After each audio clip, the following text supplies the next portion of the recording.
Those that do not know me, I'm Paul Johnston. I'm at Ausbil in the global listed infrastructure team. The session today is, I think, a fabulous one, and it's obviously great to have Lou here all the way from the UK. So it's a fireside chat.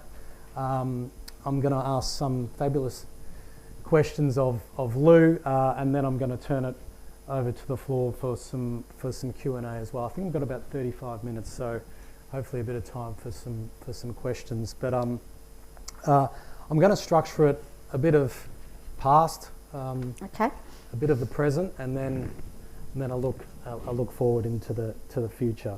So I hope that's okay. Perfect. Look, I think first thing would be just great to get a temperature check from you, not the physical temperature, but you know, a lot is happening. We all know that. You've got the final decision from Ofwat, which you've accepted. You're no doubt busy implementing those plans. But what is the temperature at the moment in the business and with you as the CEO? Okay, so good afternoon, everybody. For those who don't know me, Louise Beardmore, I'm the Chief Executive of United Utilities, and great to be here this afternoon. Look, as Paul said, you know, the world of water, particularly in the UK, has been under sort of significant focus over the last 2 years, and a huge amount that's been going on, both in terms of the regulatory cycle and the 5-year AMP periods that we find ourselves in, but also that sense that the future very much needs to be different. And three key factors that have really driven that step change. The first being, you know, the significant increase that we're seeing in terms of population change. The second being customer expectation being very, very different.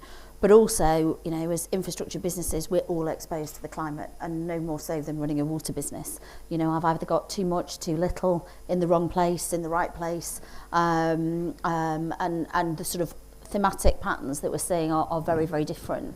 So how we ensure resilient infrastructure as we go forward.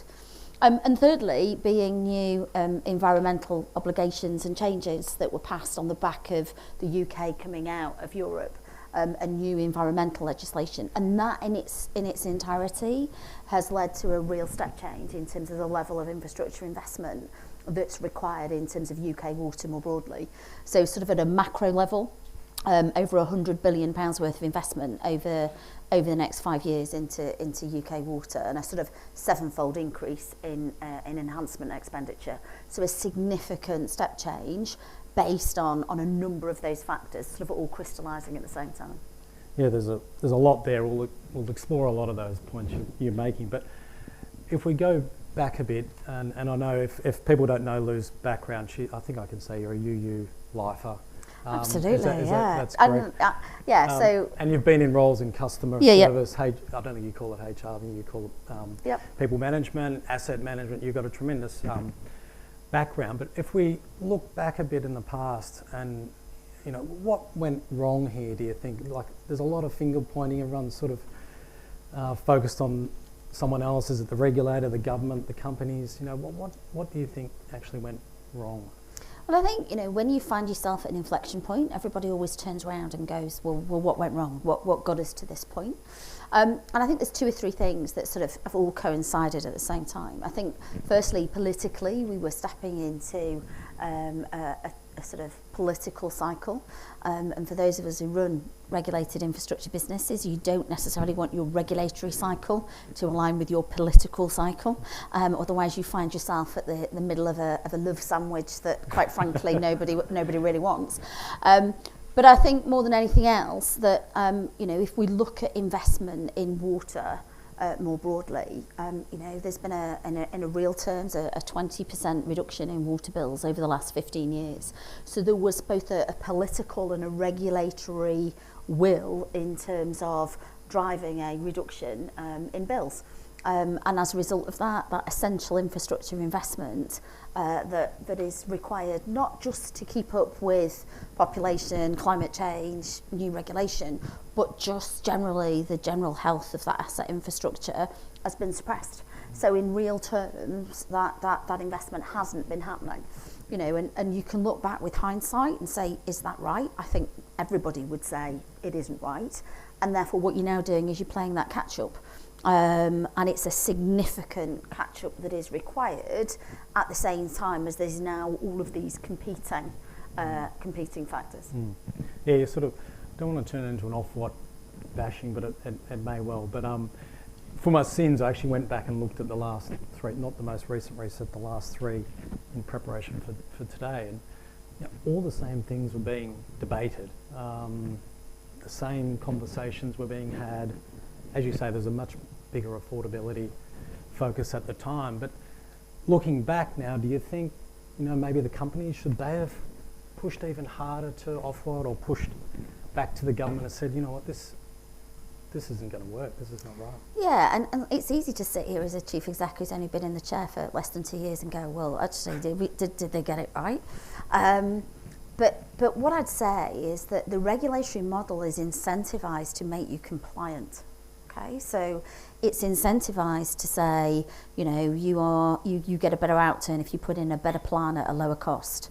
You get better returns, essentially, if you are a compliant child. And therefore that drives a level of behaviour and an outcome. And I think that in itself has very much sort of stifled both the level of investment that is required. And I think the UK has been pretty slow to catch on to the impact of climate change more broadly.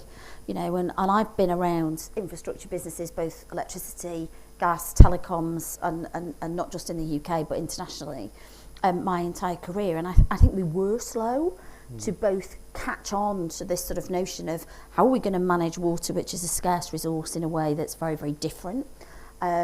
And also some of the factors that we're all now grappling with, whether we're in the US, Australia, Europe more broadly, you know, PFAS, forever chemicals, forever plastics, some of those emerging themes that are very, very new.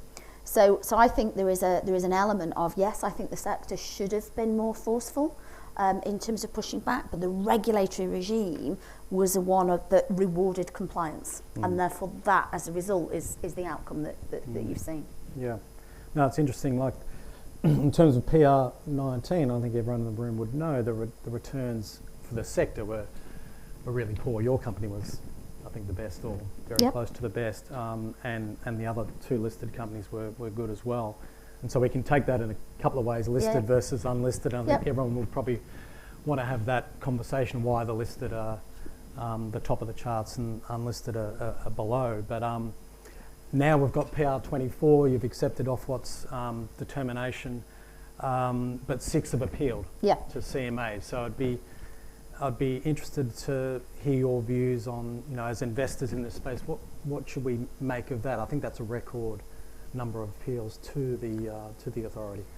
Look, it won't surprise you. I was really delighted to hear what Shane said about, you know, listed, and I would always argue listed infrastructure has got real benefits, and particularly when it comes to, you know, you have a regulatory contract, but when you are providing a monopoly service, you have a social contract too. And there are therefore real benefits of being a listed business in terms of the level of transparency that drives and your ability to leverage that from a social contract perspective. You know, and it's probably no surprise that the listed businesses in the UK have performed better, both not just in terms of returns, but financial performance and from a social contract perspective as well, because that level of transparency and everything that comes with being a listed business enables that much better. But look, you've got to look at these things in the round, and you know, I've had a number of conversations while I've been in town today exactly about that point. You know, water is different than energy. So in the energy market, you can choose to appeal on a specific element. So you can essentially say, well, I like all of this stuff here, so we're not going to talk about that, but that bit there is my, you know, my real ugly child, as I'd call it, and therefore we're going to go for that. You can't do that in water. So if you're going to appeal, you're appealing everything. And if I think about UU's perspective, you know, we were able to negotiate a significant increase in terms of TOTEX expenditure. We've got some company-specific targets.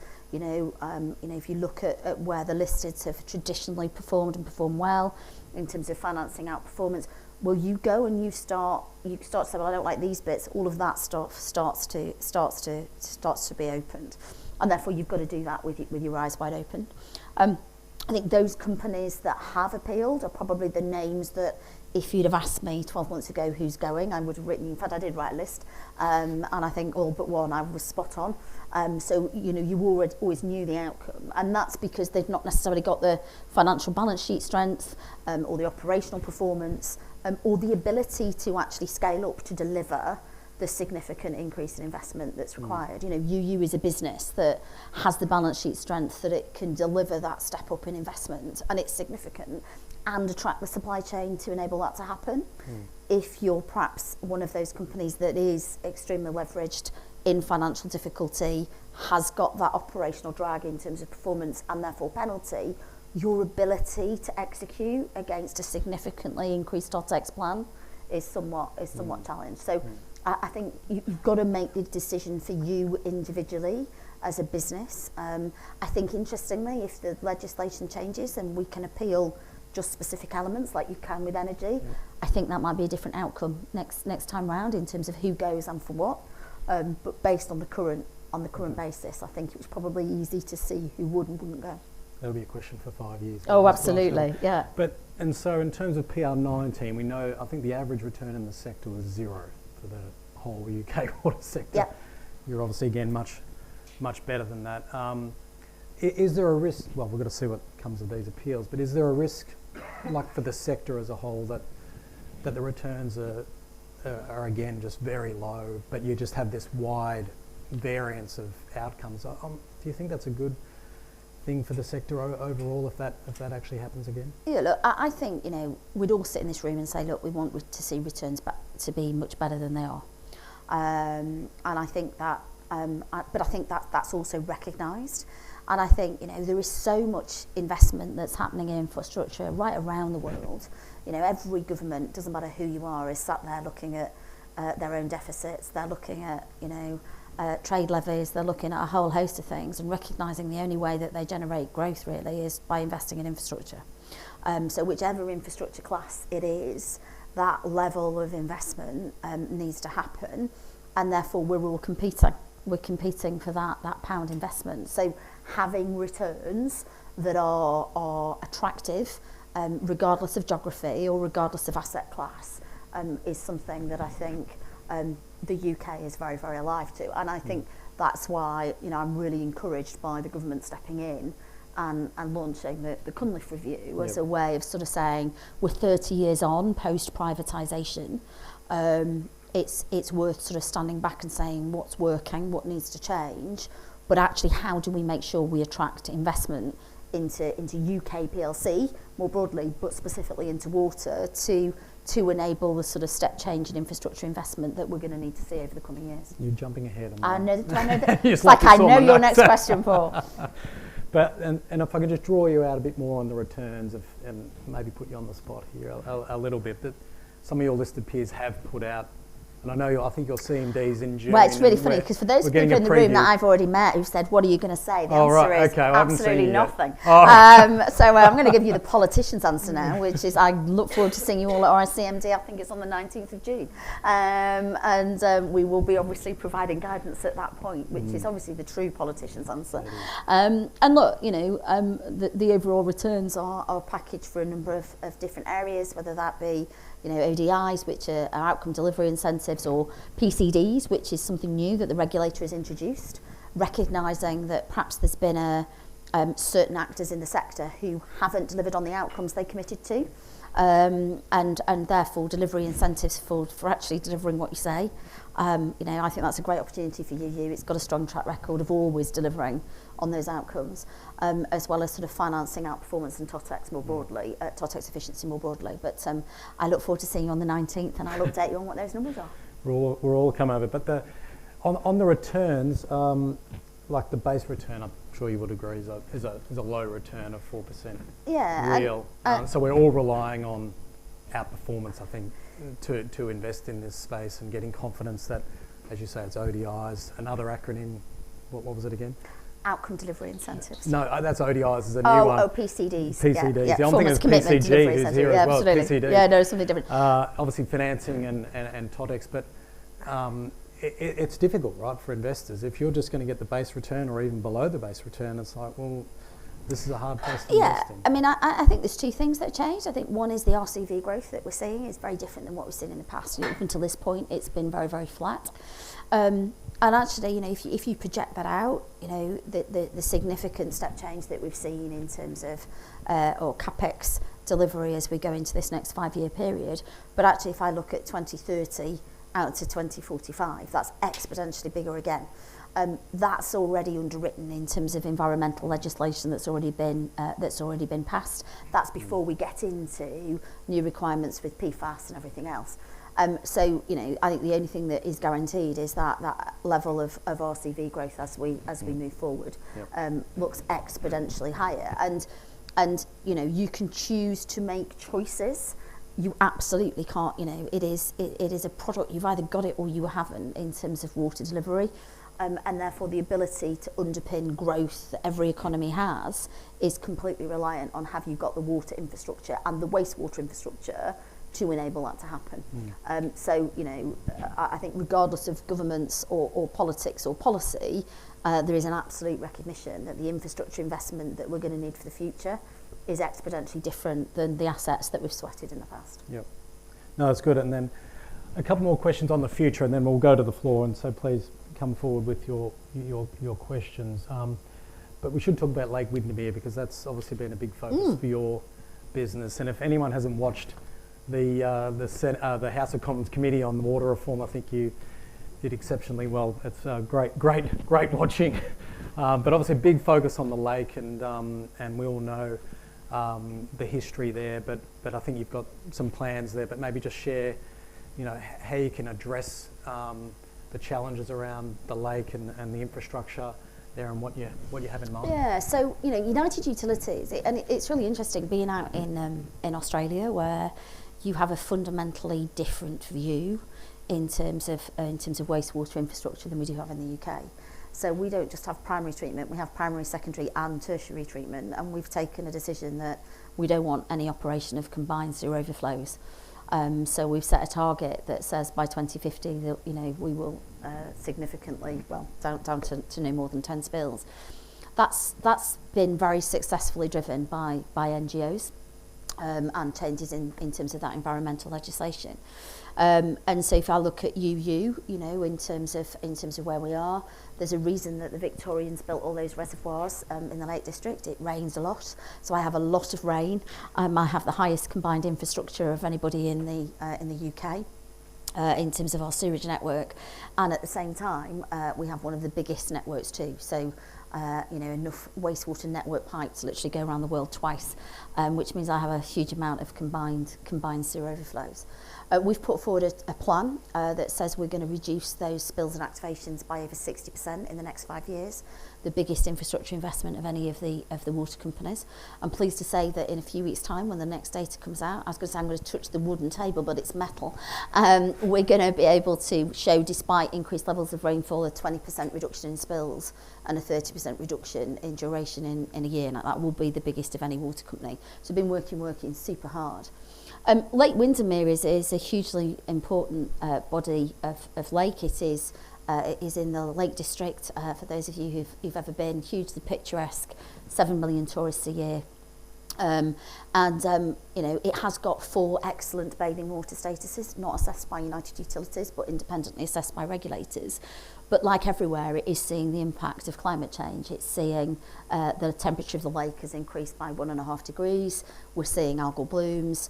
And so what we have done is we have accelerated delivery. So over the next 5 years, all of the 6 combined sewer overflows into Lake Windermere will be significantly reduced down to the 2050 target by 2030, rebuilding the 9 wastewater treatment works that go into the lake down to the lowest, what we call technical achievable limits. The best worldwide standards we can get in terms of level of phosphorus and reduction.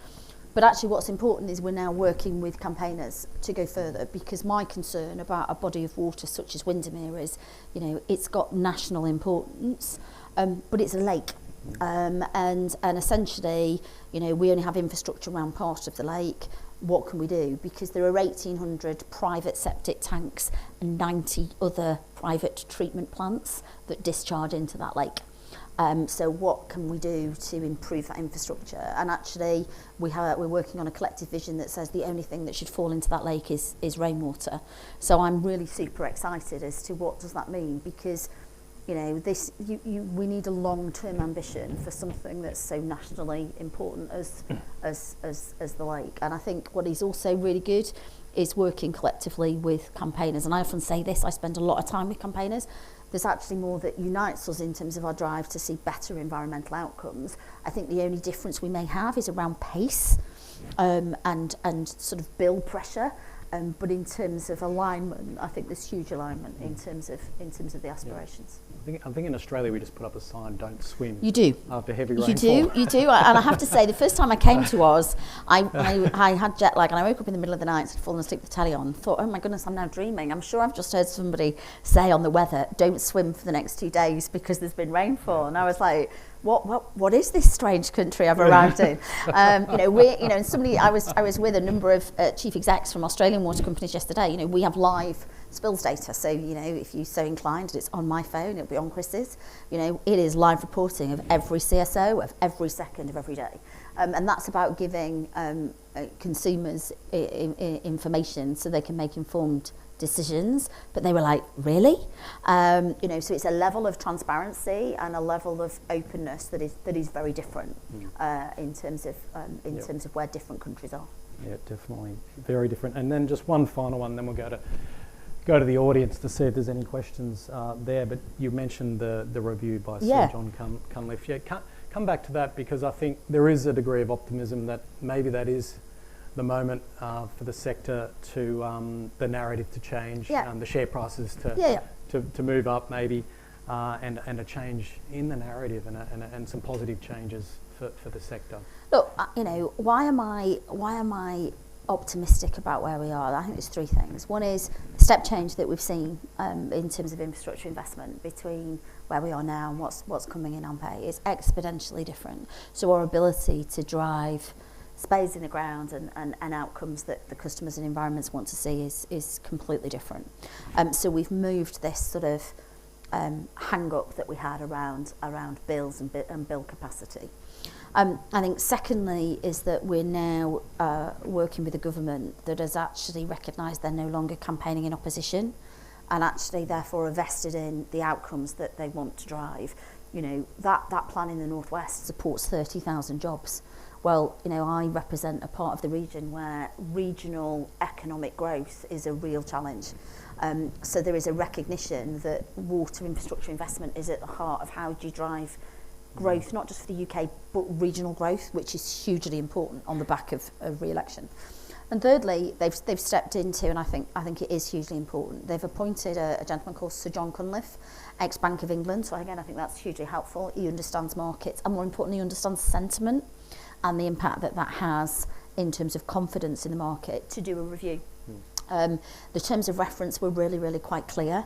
This isn't about looking at nationalisation. This is about looking at how do we get confidence, how do we essentially attract investment, but at the same time, what in the system needs to change. I've spent quite a lot of time with Sir John. He's hugely sensible and credible. And he is very clear. He has an open mandate. He is arriving at this from a point of understanding regulation, but also understanding markets. And some of the things that he's talking about are infinitely sensible. A 5-year investment cycle isn't helpful for anybody. And how do we get a much more long-term approach? How do we make the market much more attractive? How can you be sat with a whack for Ofgem and a whack for Ofwat that is fundamentally different, but actually it's actually coming out of the same department. Can you figure that one out? Absolutely, please tell us. How do we simplify regulation? Because I think I have 1,800 regulatory obligations. You can test me on which ones and in which order, but it's super complicated. We've got 5 regulators. And so what's happened over time is you have regulation over regulation, and you have an extension and you have a reach. that isn't necessarily conducive. So that's also something he's looking at. And also the context of where does the cost sit? And I think this is a hugely important question, not just for the UK, but I think for us more broadly, in terms of the context of a polluter pays principle. So if we think about PFAS and PFOA and everything that sits in the sort of nasty cocktails of the things that we're now seeing, well, should that sit with the water bill payer in terms of the cost of that removal, or should that sit with the pharmaceutical manufacturers in the first place? My answer is I'll remove whatever you want me to, but there's a bill for doing so, and where should that sit?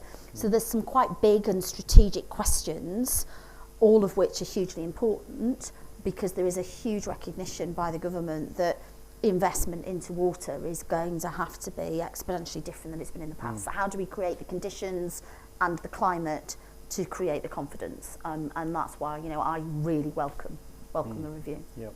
No, that's great. All right, audience time. So please, any I haven't asked about Thames. I haven't asked about affordability. There's lots out there. So any questions? Otherwise, I'll ask. We've got room for at least one more.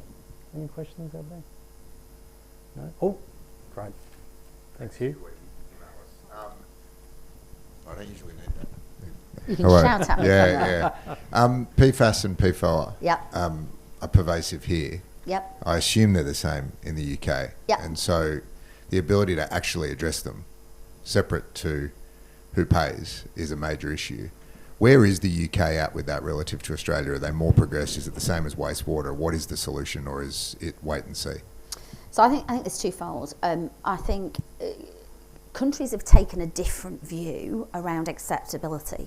So if you look at where the US have landed, for example, that's very, very different than where they've landed in both Australia and Europe more broadly. I think regardless of your tolerance, there is an absolute recognition that something needs to be done.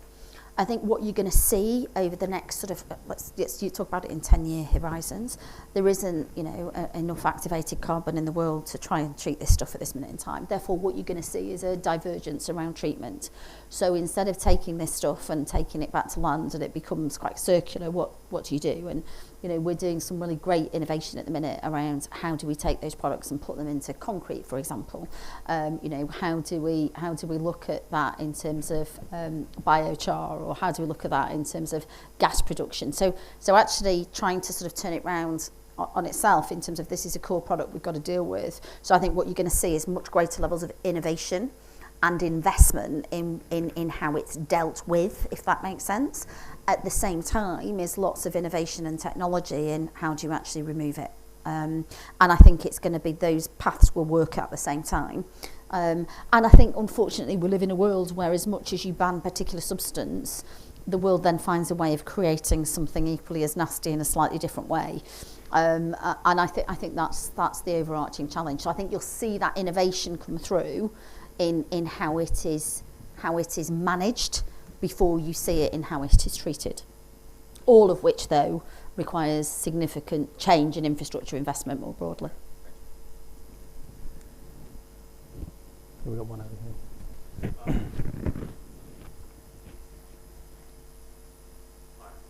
My question is regarding the...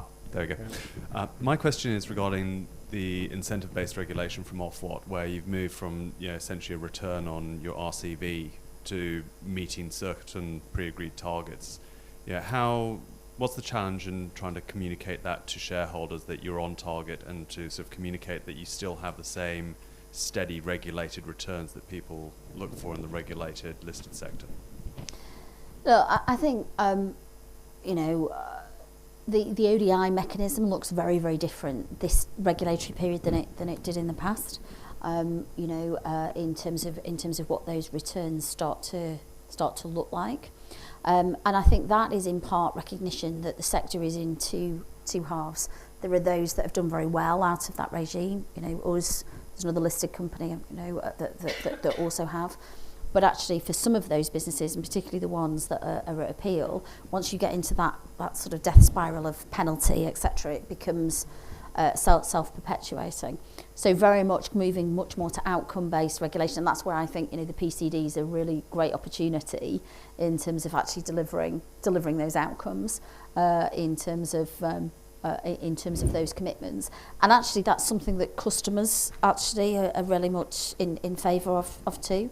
I think, you know, Sir John Cunliffe is also looking at what does the incentive mechanism look like, because that very much notion of if you get yourself into a penalty, it's very, very hard to get yourself out. And also the fact that regionality can have a big impact. You know, there are some factors about the Northwest I cannot change. My level of rainfall or the inherent infrastructure I have is very different than other parts of the country. So taking a common ODI basket and just applying that shows very little sense. And I think that's something where we've seen movement, and I think we will continue to do so. We've got time for one more, otherwise you're going to get one from me. So I think there's somebody at the back. Oh. Thank you. Sorry, I think there's two at the back then. Sorry. Just another question on PFAS. So for United Utilities has just shy of 50 million of investments dedicated to PFAS management and mitigation over the next 5 years, and there's a reopener, I believe, that of what is implemented on PFAS. If the DWI were to uplift its guidance from this sort of precautionary approach to the EPA's sort of stance on PFAS, what would the investment needs look like for United Utilities if it were to be sort of more aligned with what we're seeing in the US? So there's two different elements to PFAS. One is removing PFAS from your drinking water, and the second is how you then manage your sludge so that PFAS isn't going back out as part of a circular process. That latter piece is something that you will see that as part of the determination is what's called farming rules for water, and there is a very clear reopener in there that actually if that legislation changes, that investment is going to be significant. And as I often say, I can't stop it coming, right? People flush their toilets all the time. There is no alternative, and that's going to keep coming. So if you then decide we can't put anything to land in terms of byproduct, the investment requirement is significant. So that was the piece I was talking about there. In terms of the PFAS element, that's in terms of that 50 million, that's the specific areas where we have levels of PFAS that I need to remove. So it's a bit of an open question because it depends on where people draw the line. I think you're going to see a movement first. Personal view, I should caveat that at that point. You're going to see it more in the sludge space than you will see it in the water space. We have a very strong and actually very effective regulator from a DWI perspective. He's, I think, very happy with the levels that he's set at it for drinking water. Where you're seeing much greater level of exposure is actually in terms of sludge management, and I think you're going to see movement in that space quite quickly compared to drinking water. And sorry, just one last question to that. Do you think there's a potential for litigation, particularly around PFAS going into then food systems around in the UK? Because obviously that has been a big trend over in the US, so to speak. Look, you know, I think we all live in a world where if anybody can jump on a class action, they do. But I'm not seeing that at this moment in time, which I think is helpful. And you also get into, well, who's responsible, which I think is quite interesting. You know, is it the manufacturer in the first place? Is it the fact that you know, actually it goes through a process and it can't be removed? So I think it's one of those things actually that apportionment of blame to drive litigation is quite protracted in that space.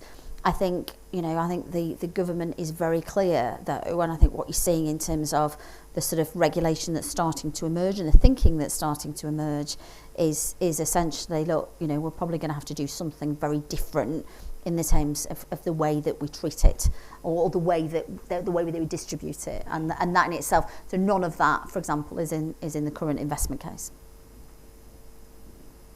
I think our time is up. Yes, thanks everyone for all the questions. They were fabulous. But I think we need to put our hands together. No, for thank Lou. you. Nice to see you. Thank you. Great, not at all. Thank you.